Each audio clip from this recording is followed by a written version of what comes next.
Salam, salam sejahtera, Bapak Pendeta Yeri, istri, ya, semua pelayan yang saya hormati dan saya kasihi, dan semua jemaat di GSCA Nazaret.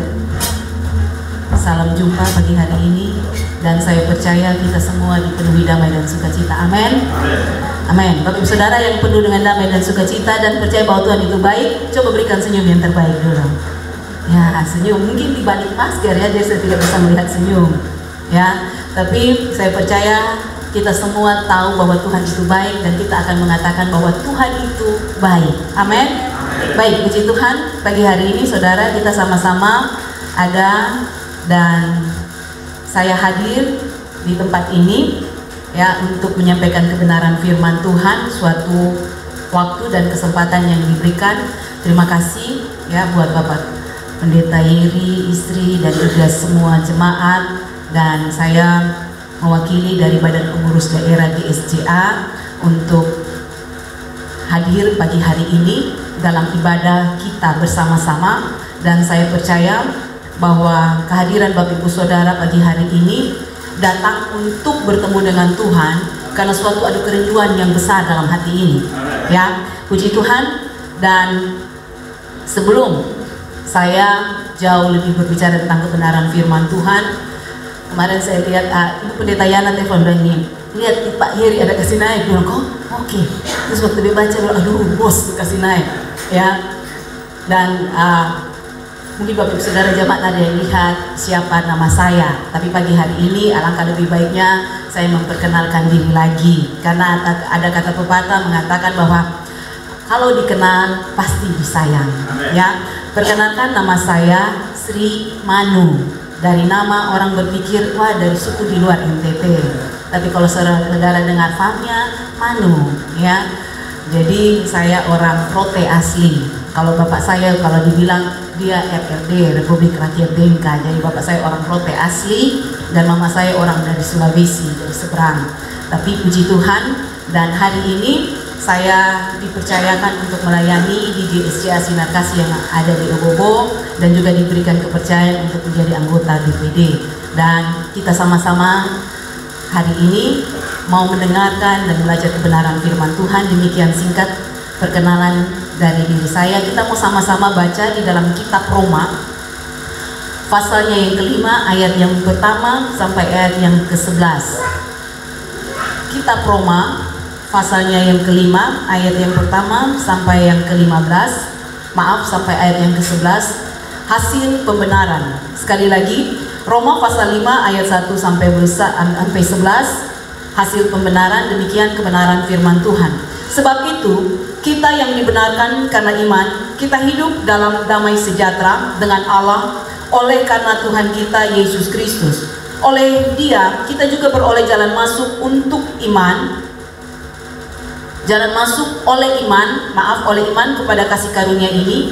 Di dalam kasih karunia ini kita berdiri dan kita bermegah dalam pengharapan akan menerima kemuliaan Allah. Dan bukan hanya itu saja, kita malah bermegah juga dalam kesengsaraan kita, karena kita tahu bahwa kesengsaraan itu menimbulkan ketekunan, dan ketekunan menimbulkan tahan uji, dan tahan uji menimbulkan pengharapan, dan pengharapan tidak mengecewakan. Karena kasih Allah telah dicurahkan di dalam hati kita oleh Roh Kudus yang telah dikaruniakan kepada kita. Karena waktu kita masih lemah, Kristus telah mati untuk kita orang-orang durhaka pada waktu yang ditentukan oleh Allah. Sebab tidak mudah seorang mau mati untuk orang yang benar, tetapi mungkin untuk orang yang baik ada yang berani mati. Akan tetapi, ayat yang ke-8, Allah menunjukkan kasih-Nya kepada kita oleh karena Kristus telah mati untuk kita ketika kita masih berdosa. Lebih-lebih, karena kita sekarang telah dibenarkan oleh darah-Nya, kita pasti akan diselamatkan dari murka Allah. Sebab jikalau kita ketika masih seteru diperdamaikan dengan Allah oleh kematian anaknya, lebih-lebih kita yang sekarang telah diperdamaikan pasti akan diselamatkan oleh hidupnya. Dan bukan hanya itu saja, kita malah bermegah dalam Allah oleh Yesus Kristus Tuhan kita. sebab oleh Dia kita telah menerima pendamaian itu. Puji Tuhan, firman Tuhan berkata, berbahagialah bagi setiap mereka yang mendengar dan melakukannya. Puji Tuhan, Bapak Ibu Saudara yang terkasih dalam nama Tuhan Yesus. Beberapa waktu lalu ada seorang yang berbicara kepada saya. Dia bilang gini, saya dipanggil dengan panggilan akrabnya. Dia bilang, saya stres. Saya tanya, kenapa kamu stres? Dia bilang, aduh, banyak persoalan, cerita. Saya bilang, sabar ya, yang tenang. Berapa hari kemudian dia hubungi saya lagi, dia omong gitu. Kemudian puncaknya kita ketemu, dia curhat, dia menangis. Saya diam saja. Terus dia bilang, terus ini ibu pendeta bilang apa? Saya bilang, lu manusia paling sombong di dunia. Jadi, beta masalah belum bilang paling sombong. Dia kemarin saya cerita dari ibu pendeta Sandi, iya kamu paling sombong. Dari lu punya cerita sampai titik ketiga ini, lu merasa lu orang yang paling susah di dunia. Lu merasa orang yang paling hancur dan tidak punya apa-apa lagi. Lu merasa lu yang paling luar biasa sengsara. Berarti lu orang yang paling sombong. Lu tahu tidak? Lu punya uang banyak, di ATM lu gesek banyak uang. Lu mau makan berapa 10 kali dalam sehari juga tidak masalah. Lu tidur di tempat yang nyaman, ada AC seperti di gereja ini, tidak kepanasan. Lu mengeluh terus dan mengeluh. Lu coba lihat di luar sana, masih banyak ada orang yang lebih susah dari lu. Tapi lu hari ini mengeluh tiada akhir. Dan lu tahu, beta yang dengar kita punya masalah juga, tapi buat beta mendengarkan masalah lu juga jauh lebih penting. Tapi hari ini lu sedang menceritakan bahwa lu orang yang paling sombong karena lu merasa lu yang paling sendiri menderita dalam dunia ini. Amin. Dia langsung diam. Dia bilang, orang curhat kok marah. Malas dengan curhat yang begitu terus. Lu kan sama dia beta sekian lama mengiring Tuhan, tapi kok lu mengeluh seolah-olah tidak punya Tuhan. Ya, ini hanya segelintir contoh. Segelintir contoh bukti nyata dalam keseharian hidup orang yang percaya. Karena saya dengan teman saya itu sudah lama sama-sama mengiring Tuhan. Ya. Hari ini saya bertanya kepada Bapak Ibu Saudara, sudah berapa kali saudara sering merasa orang yang paling gagal dan hilang pengharapan? Orang yang benar-benar hancur dan tidak mempunyai secercah harapan untuk bisa buat dia menjadi bangkit lagi. Saya punya pergumulan, Bapak Pendeta di sini punya pergumulan, Bapak Ibu Saudara jemaat semua kita punya pergumulan masing-masing. Dan mungkin dalam setiap pergumulan ada yang merasa saudara jatuh, gagal, ya, hancur hari ini, hari esok, berbagai kesulitan datang silih berganti, sehingga menghilangkan semua pengharapan yang ada di depan mata kita. Karena apa? Semua kita merasa hancur, gagal. Sudah berapa banyak kali sering saudara mengatakan, saya gagal, saya hancur, saya tidak mampu, saya angkat tangan. Saya pernah begitu Bapak Ibu Saudara. Saya harus jujur, saya sebagai hamba Tuhan, sebagai orang yang mengerti kebenaran firman Tuhan, saya sering gini, Tuhan, saya mampu, Tuhan apa beta sang, saya tidak mampu lagi Tuhan. Saya merasa saya tidak sanggup. Sering sekali saya berbuat seperti itu. Saya merasa seperti gagal, saya Tuhan tidak sanggup, tidak mampu. Nah hari ini mungkin di antara saudara juga sering mengalami kejadian-kejadian, kesulitan-kesulitan, sehingga saudara mengangkat tangan, wah, seolah-olah dalam kehidupan kita pengharapan sudah tidak ada lagi. Apa yang akan kita lakukan? Kemana saudara akan berlari? Kemana saudara akan menemukan harapan itu kembali? Kemana kita akan mendapatkan secercah harapan? Kemana saudara akan pergi? Seperti kemarin saya bilang, lu datang lari ke peta juga tidak menyelesaikan masalah. Saya hanya sebagai pendengar yang sejati, dan saya dengan setia akan selalu mendoakanmu. Tapi kalau selesai saya berdoa, engkau keluar dan kembali lagi pengeluhan yang tetap sama dan tidak pernah berubah. Saudara yang saya kasih dalam nama Tuhan Yesus, pergi kemanapun saudara berlari, tidak akan pernah menemukan harapan kalau tetap saudara memupuk masalah itu, ya, Dan selalu ada pengeluhan dan pengeluhan. Sering itu terjadi dalam kehidupan kita semua. Tetapi hari ini sebagai orang percaya, sebagai orang Kristen, ternyata jawaban dari kebenaran firman Tuhan adalah saudara dan saya tidak punya alasan untuk tidak berpengharapan di dalam Tuhan. Amin. Karena apa? Kita lihat ayat yang kedua. Yang pertama kita lihat ayat yang kedua. Oleh Dia kita juga beroleh jalan masuk.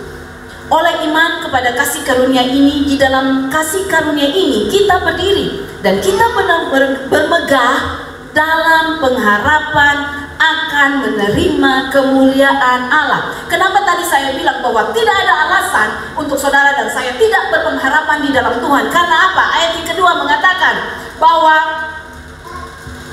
dalam kasih karunia-Nya kita berdiri dan kita bermegah. Kita bermegah di dalam apa? Kita bermegah di dalam pengharapan. Saudara dan saya bermegah di dalam pengharapan. Seringkali kita menghadapi kejadian-kejadian, persoalan-persoalan hidup, pergumulan-pergumulan yang kemudian saudara dan saya memutuskan bahwa dari semua yang kita alami tidak ada harapan sedetik pun, secerca pun. Karena seringkali saudara dan saya yang kita buat dalam hidup ini, yaitu saudara dan saya bersandar di dalam ketidakpastian yang ditawarkan oleh dunia. Saudara dan saya bersandar pada ketidakpastian yang sedang ditawarkan oleh dunia dan manusia. Akan tetapi pada hari ini saudara dan saya, waktu saudara dan saya menaruh pengharapan di dalam ketidakpastian pada dunia dan manusia, hasilnya pasti akan mengecewakan dan tidak akan pernah memuaskan. Tetapi firman Tuhan berkata, pengharapan saudara hanya ada di dalam Tuhan. Oleh karena itu, mari pagi hari ini, pergumulankah, kesulitankah, kesukarankah yang saat ini sedang engkau hadapi, ya, sehingga membuat engkau menjadi orang-orang yang putus asa. Tetapi hari ini waktu engkau datang di hadapan Tuhan, meletakkan segala sumber persoalanmu kepada Tuhan, maka Tuhan akan sanggup menolong saudara dan saya. Saya seorang yang berdiri di depan ini. Hari ini, Bapak Saudara, tanggal 22 kemarin itu saya berulang tahun, ya, 22 November. Terus ada tanggal 23 November itu kita rapat rakerda. Ada seorang hamba Tuhan dari Keva datang.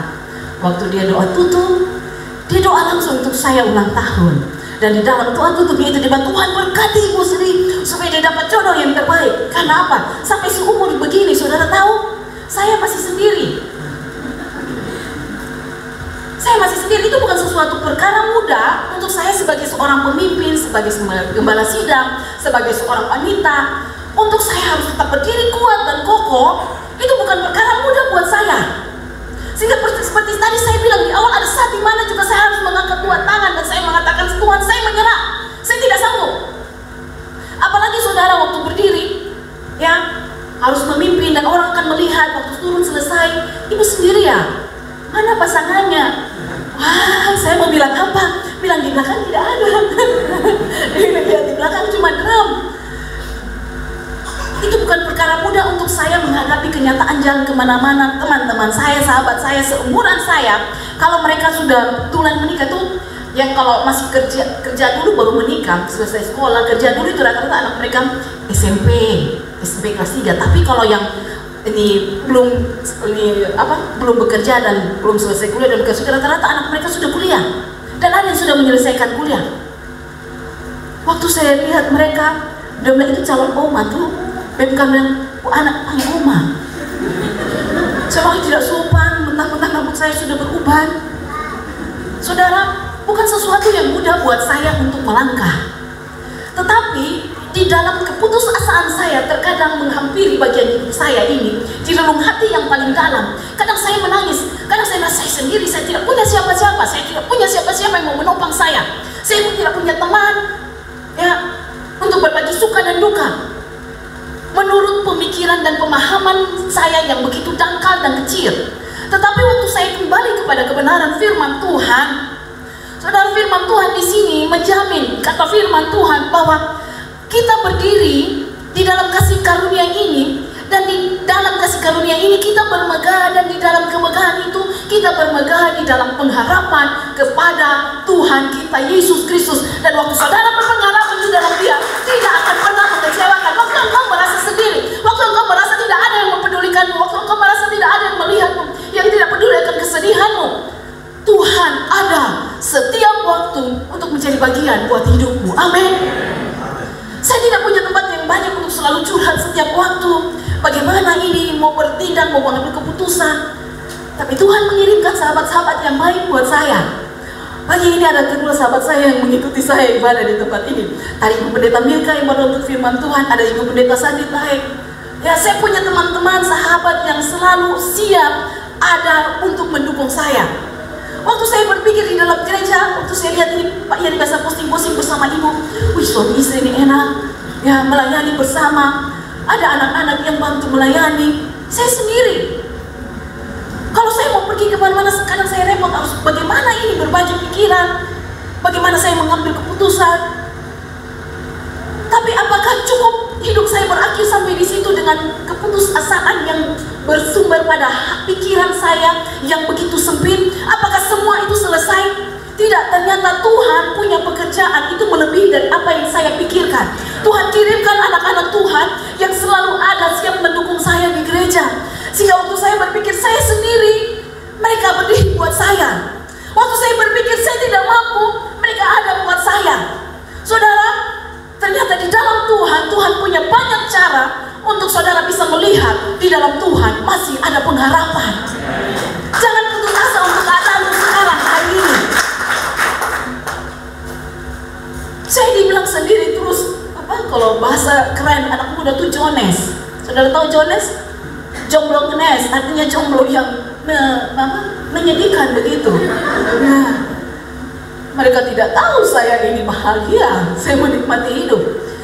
Untuk umur yang sampai sekarang ini, saya sudah melewati masa-masa yang sangat sulit untuk saya sendiri. Di mana banyak pertanyaan yang mengatakan kapan. Itu waktu-waktu yang berat buat saya. Tetapi hari sekarang, orang mau bilang apapun saya akan tanggapi dengan senyum. Dan saya malah akan balas. Saya akan balas guyonan mereka. Karena apa? Karena saya sudah berhasil melewati masa-masa yang sulit itu. Dan waktu saya berhasil melewati masa-masa yang sulit itu, di dalam keputusasaan saya, kenapa saya bisa melewati itu? Karena di dalam Tuhan masih ada pengharapan. Saya tidak sendiri. Amin. Saya tidak perlu mencontohkan orang lain, cukup dicontohkan kepada saya. Saya baru berani khotbah seperti ini tentang kesendirian saya. Itu tidak gampang buat saya melewati saat-saat yang sulit untuk saya memamerkan bahwa saya jomblo. Itu bukan sesuatu yang mudah. Tetapi kalau hari ini saya bisa berdiri dan berbicara, itu karena Tuhan tetap ada menjadi bagian buat hidup saya. Amin. Oleh karena itu, engkau anak muda yang mungkin hari ini engkau belum punya pasangan, ya, engkau berpikir, waduh, setiap orang sudah punya pasangan. Tuhan tidakkah engkau sayang padaku? Tidakkah engkau memperhatikan kebutuhan hidupku? Saudara, buat saya menikah itu bukan keinginan. Sekarang itu kebutuhan ya Pak Pendeta, Ibu Leni. Itu kebutuhan. Tapi apakah kebutuhan saya ini tidak Tuhan perhatikan? Mungkin engkau anak muda merasa saya juga harus butuh pasangan yang cinta Tuhan, melayani Tuhan, mengasihi Tuhan. Seperti nona-nona, bapak-bapak, ibu yang melayani pagi hari ini. Wah, luar biasa pelayanan. Engkau diberkati dengan berkat daripada surga waktu engkau melayani dengan luar biasa. Apalagi hanya masalah pasangan, Tuhan pasti kasih. Amin. Tuhan pasti kasih. Karena itu jangan pernah engkau ragu. Terus layani Tuhan, karena di dalam Tuhan pasti ada pengharapan. Dan hari ini saya langsung bisa berkata, kalau Tuhan kasih ya puji Tuhan, kalau tidak juga tetap puji Tuhan. Karena tanpa ada pasangan, dengan pasangan pun saya tetap punya pengharapan di dalam Yesus. Amin. Saudara, pergumulan hidupmu hari ini sudah dijawab, belum dijawab. Engkau merasa putus asa, paling sedih sekalipun. Ingat, di dalam Tuhan, mari saudara tetap berpengharapan dan saudara tetap bisa bermegah. Dan kemegahanmu itu hanya bisa engkau temukan di dalam Yesus. Yang berikut,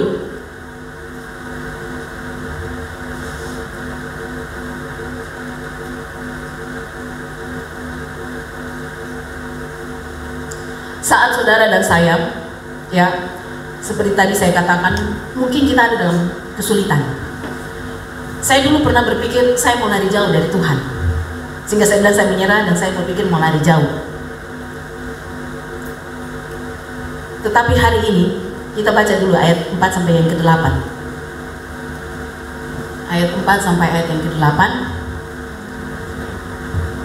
Dan ketekunan menimbulkan tahan uji, dan tahan uji menimbulkan pengharapan. Ayat 5. Dan pengharapan tidak mengecewakan, karena kasih Allah telah dicurahkan dalam hati kita oleh Roh Kudus yang telah dikaruniakan kepada kita. Karena waktu kita masih lemah, Kristus telah mati untuk kita orang-orang durhaka pada waktu yang telah ditentukan oleh Allah. Ayat 7. Sebab tidak mudah seorang mau mati untuk orang-orang benar, tetapi mungkin untuk orang yang baik ada orang yang berani mati. Ayat yang ke-8. Akan tetapi Allah menunjukkan kasih-Nya kepada kita oleh karena Kristus telah mati untuk kita ketika kita masih berdosa. Puji Tuhan Bapak Ibu Saudara yang terkasih dalam nama Yesus. Kalau tadi bahwa saudara dan saya tidak perlu sampai kecil hati karena masih ada pengharapan, ya, masih ada pengharapan di dalam Tuhan. Hari ini yang kedua, Tuhan sanggup mengubah segala kegagalan. Tuhan sanggup mengubah segala kesulitan, ya, yang sedang engkau rasakan menghancurkan hidupmu. Segala pergumulan, beban, kesulitan, kesukaran yang engkau rasa sedang menghancurkan harapan, ya, harapan-harapan saudara, ya. Saudara merasa bahwa semua itu telah hancur, tetapi Tuhan bisa pakai segala yang engkau rasakan hancur, ya, yang engkau rasakan semua kegagalan. Tuhan bisa pakai itu semua, ya. Tuhan bisa pakai itu semua untuk membentuk karakter kita. Tuhan memakai, kita kembali ayat yang keempat. Tuhan memakai segala cara. Salah satunya Tuhan memakai melalui kegagalan, kesulitan, pergumulan hidup yang saat ini sedang saya hadapi, yang sedang Bapak Ibu Saudara jalani dalam hidup ini. Tuhan pakai semua kesulitan-kesulitan itu untuk membentuk ketekunan kita, sehingga ketekunan kita kemudian menimbulkan apa namanya? Tahan uji, dan kemudian tahan uji itu menimbulkan apa? Menimbulkan pengharapan. Mungkin saudara akan berpikir, wah, rupanya saya harus gagal dulu, saya harus hancur dulu, baru saya akan menjadi orang yang disebut ada dalam ketekunan. Apakah hanya dengan cara demikian? Apakah hanya cara itu saja? Ini merupakan sebagian cara yang Tuhan pakai untuk membentuk saudara dan saya, untuk menjadi orang-orang yang lebih bertekun di dalam Tuhan, yang lebih bertekun di dalam Tuhan. Waktu saya belum dapat jodoh, saya berdoa terus bertekun, percaya dan percaya. Sampai ada yang khotbah bilang gini, sudah 500 tahun berdoa, belum juga dapat jodoh. Akhirnya menangis di hadapan Tuhan, sehingga dia bilang, Tuhan, berikan saya 1000 tahun lagi supaya saya bisa dapat jodoh. Ternyata saudara tahu 1000 tahun itu kita hanya bertemu di awan-awan permai. Sungguh menyakitkan hati. Belum juga, tapi ternyata di dalam jawaban-jawaban yang belum saya temukan, Tuhan mengajarkan untuk tetap ada di dalam ketekunan kepada Dia. Walaupun jawaban yang saya harapkan belum juga saya temukan, tetapi yang saya dapat adalah ketekunan di dalam Tuhan. Dan untuk mendapatkan ketekunan itu bukan sesuatu yang mudah.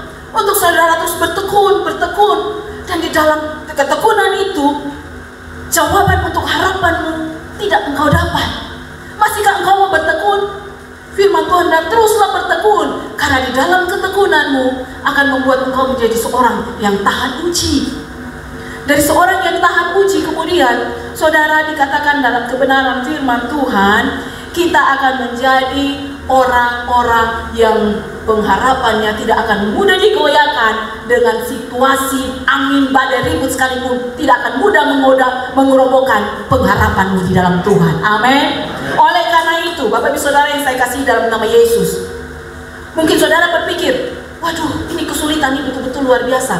Saya berusaha untuk melarikan diri dari kesulitan ini, tapi ternyata Tuhan memakai semua kegagalan itu untuk apa? Untuk membuat saudara tahan uji dan kemudian membentuk karakter saudara menjadi karakter-karakter yang mempunyai penguasaan diri, yang sabar, yang tekun, yang mempunyai kelemah lembutan, kemurahan hati, berubah kemudian semua menjadi bagian dalam hidupmu.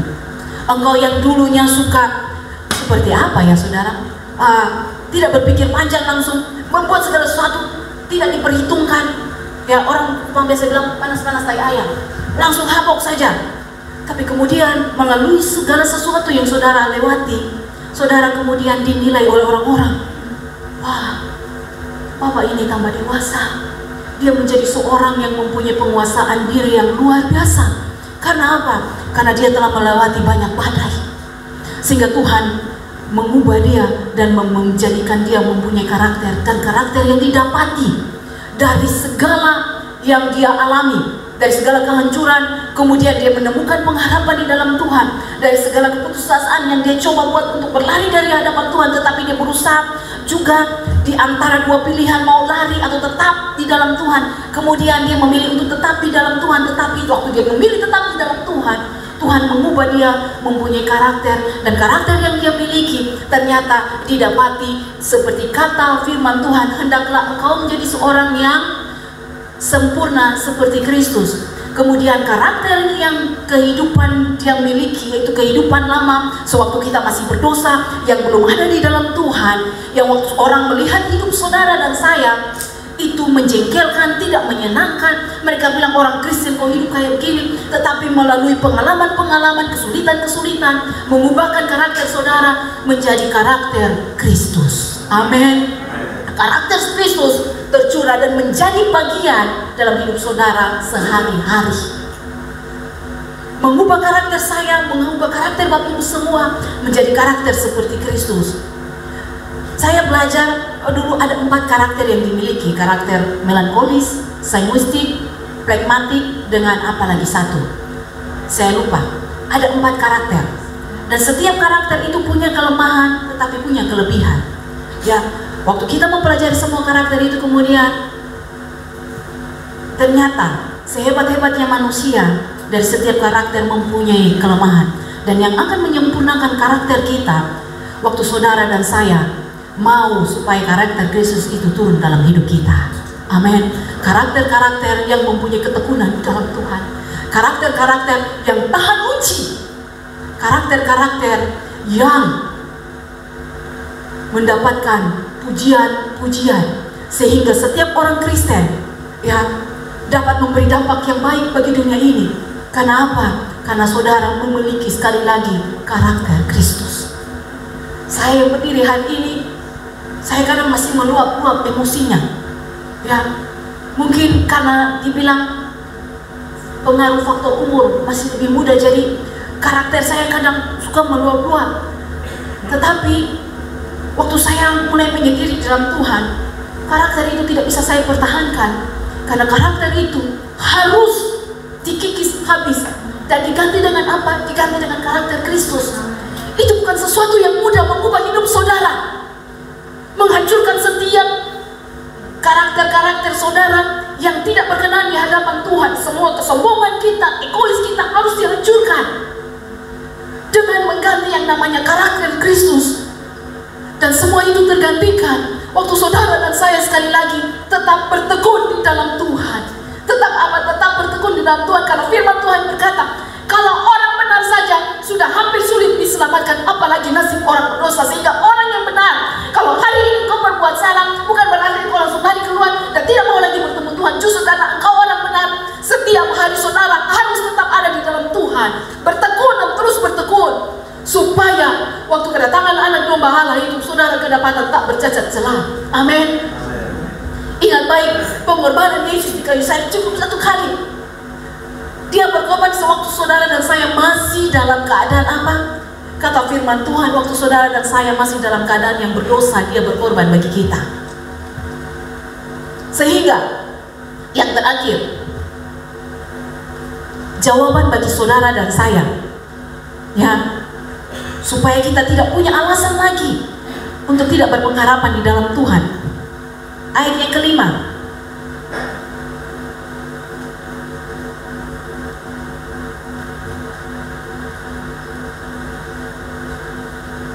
dan pengharapan tidak mengecewakan, karena kasih Allah telah dicurahkan di dalam hati kita oleh Roh Kudus yang telah dikaruniakan kepada kita. Sekali lagi, yang ketiga, kenapa kita tidak boleh punya alasan untuk tidak berpengharapan di dalam Tuhan?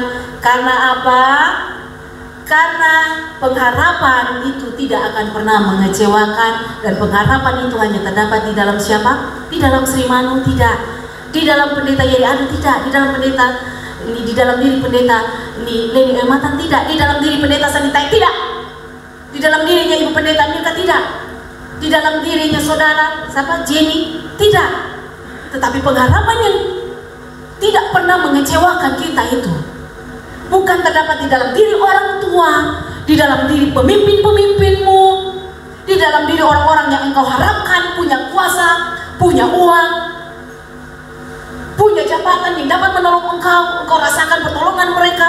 Tetapi pengharapan yang tidak akan pernah mengecewakan engkau, yaitu pengharapan di dalam Tuhan Yesus Kristus.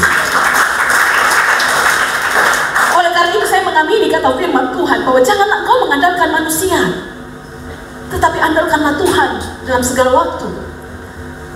Pak Pendeta sering posting di tempat ini atau di tempat mana ada karpet merah, berdoa bersama jemaat. Kenapa itu terjadi, Jenny? Kenapa harus Pak Pendeta berdoa bersama jemaat? Karena Pak Pendeta tidak bisa sendiri. Dia tidak bisa sendiri. Dia butuh ada kesatuan jemaat yang bisa mengubah tembok sampai arah sana. Amin. Yang bisa mengubah tembok sampai lagi belakang sana. Dan semua itu bukan satu hari berdoa, bukan 1 jam berdoa saja, bukan 1 minggu berdoa, bukan 2 hari berdoa, bukan hanya cukup Pak Pendeta dan istri dan anak yang berdoa.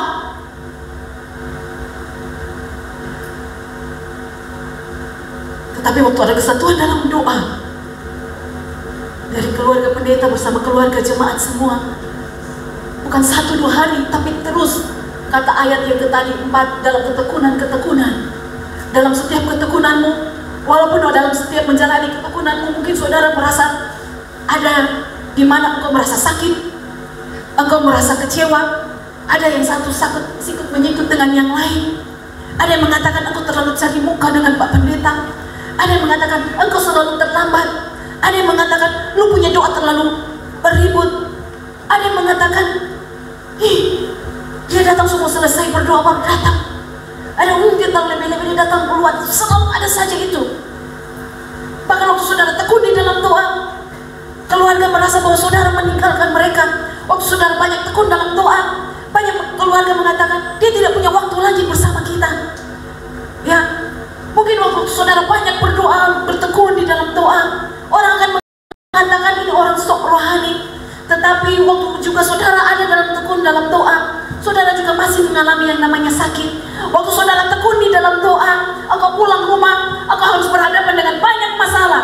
Waktu engkau ada dalam tekun dalam doa, berlutut, menangis, bersungguh-sungguh dengan jemaat Tuhan. Waktu engkau pulang ke rumah, buka dompet, belum juga berubah isinya, masih tetap 1 lembar, belum bertambah. Waktu engkau tekun di dalam doa, ya, engkau pulang rumah, ada masalah. Dengan anak, dengan istri, dengan orang tua. Engkau pulang rumah, engkau kembali ke pekerjaan, masih ada yang tidak menghargai dirimu, masih ada orang yang memandang kau sebelah mata. Tetapi waktu engkau terus bertekun, dan tekun di dalam doa, maka pengharapanmu tidak akan pernah mengecewakan. Amin. Setiap usahamu pasti akan menghasilkan. Setiap usaha dan jerih payahmu yang sungguh-sungguh dikerjakan, yang sungguh-sungguh dikerjakan bukan hanya untuk manusia tapi kepada Tuhan, dengan sungguh-sungguh, dengan tekun, setia, dan dalam setiap yang tanggung jawab Tuhan percayakan hari ini. Terus engkau terus bertekun dan bertekun. Waktu Bapak Gembala telepon, mari kita sama-sama berdoa, walaupun mulai musim penghujan, tapi saudara tetap atur waktu sebaik mungkin, sehingga tetap ada waktu untuk datang berdoa bersama-sama. Walaupun saudara mempunyai kesibukan yang tinggi, ya, jam terbang yang sangat tinggi, tetapi waktu ada himbauan untuk hari berdoa bersama-sama, mungkin saudara masuk kamar Tuhan. Teman yang satu doa sudah dijawab, kita berdoa bersama-sama setiap hari, kenapa doaku belum dijawab? Mungkin saudara sudah berniat bilang, Ibu Gembala saya absen ya hari ini. Karena mungkin saudara mulai kecewa, belum dijawab doa saya. Tapi hari ini, kalau mungkin kita ada di antara, mungkin saya juga ada seperti itu. Mari, tetap teguh di dalam doamu. Karena setiap doamu tidak akan pernah sia-sia di hadapan Tuhan. Amin. Air matamu Tuhan tampung. Air matamu Tuhan tampung. Tuhan lihat kesungguhan hatimu waktu engkau sungguh-sungguh di hadapan Tuhan. Sehingga waktu engkau mendapatkan pengharapan di dalam Tuhan, ya, saudara akan berkata, Tuhan, kalau hari ini doa saya belum juga terjawab oleh Engkau, saya akan tetap setia. Seperti hari ini doa saya pun belum terjawab oleh Tuhan, saya akan tetap memilih setia apapun keadaan yang menimpa hidup saya. Karena itu sudah menjadi komitmen hidup saya untuk tetap setia melayani Tuhan. Amin. Karena apa? Karena di dalam Tuhan pengharapannya tidak akan pernah mengecewakan. Pernahkah Tuhan mengecewakan Bapak Ibu Saudara? Pernahkah Tuhan membuat sesuatu yang tidak ada dalam hidupmu? Waktu saya yang terakhir kehilangan kakak saya yang sudah seperti orang tua saya menangis. Saya seperti kehilangan pengharapan.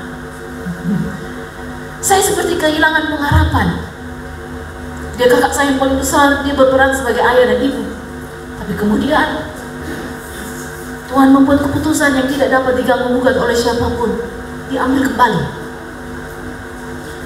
Itu perih dan sakit. Tapi dengan perih dan sakit saya berteriak, dapatkah mengubah keadaan? Tidak, saudara. Yang dapat mengubah keadaan kalau saya datang berlutut di hadapan Tuhan. Saya menangis di hadapan Tuhan. Sehingga sesuatu yang mengecewakan itu dia ubah dengan penuh ucapan syukur, dan dapat menerima serta memahami bahwa keputusan Tuhan adalah mutlak. Walaupun sulit, tapi Tuhan tidak pernah meninggalkan. Walaupun sedih, tapi Tuhan selalu siap untuk menghibur. Waktu kecewa, Tuhan selalu ada untuk memberikan support, dorongan buat saudara. Oleh karena itu, ingat baik bahwa di dalam Tuhan harapan itu tidak akan pernah mengecewakan kita. Oleh karena itu, mari Bapak Ibu Saudara, bawa hidup kita di hadapan Tuhan. Bukan berjalan, tapi berlarilah di hadapan Tuhan. Berlari-lari di hadapan Tuhan, kata Paulus di dalam kitab Filipi. Dan aku berlari-lari kepada tujuanku. Berikan hidup saudara, berikan hati kita. Karena apa? Di dalam Tuhan tidak ada pengharapan yang palsu. Tidak ada sukacita yang sementara. Tapi di dalam Tuhan ada pengharapan yang pasti dan sukacita yang abadi. Karena apa? Kita lihat sekali lagi.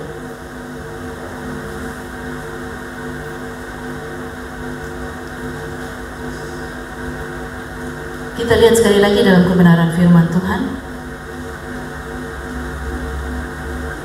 Ayat yang pertama. Sebab itu kita yang dibenarkan karena iman, kita hidup dalam damai sejahtera dengan Allah oleh karena Tuhan kita Yesus Kristus. Kita hidup dalam damai sejahtera. Ada masalah, anak Tuhan wajahnya tidak akan pernah. Tetapi anak Tuhan, ada masalah tidak ada masalah, wajahnya akan full smile. Karena apa? Ayat yang pertama mengatakan kita dibenarkan karena iman, dan kita hidup di dalam damai sejahtera Allah. Kehidupan anak-anak Tuhan akan menjadi kehidupan yang berbeda. Kehidupan anak-anak Tuhan akan berubah. Berjalannya waktu melalui persoalan masalah, ya, akan membuat saudara dan saya mengatakan bahwa pengharapan hanya ada di dalam Tuhan. dan tidak akan pernah mengecewakan. Alamat yang tepat datang kepada Yesus.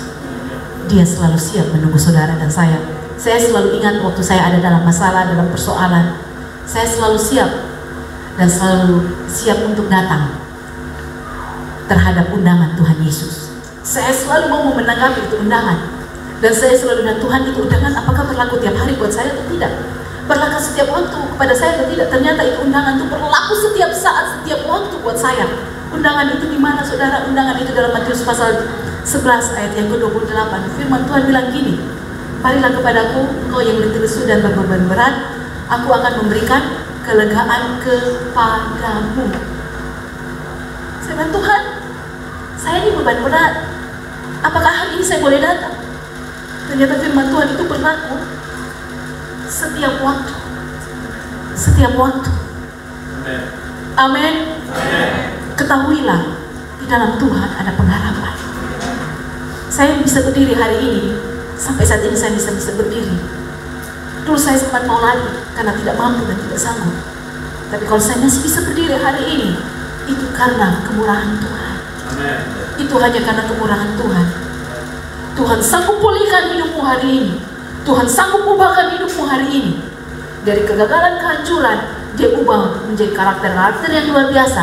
Waktu engkau berubah menjadi karakter yang luar biasa, engkau menjadi orang-orang yang dipenuhi dengan kemuliaan Allah. Hidup melangkah dengan penuh ucapan syukur, tetap berpengharapan di dalam Tuhan.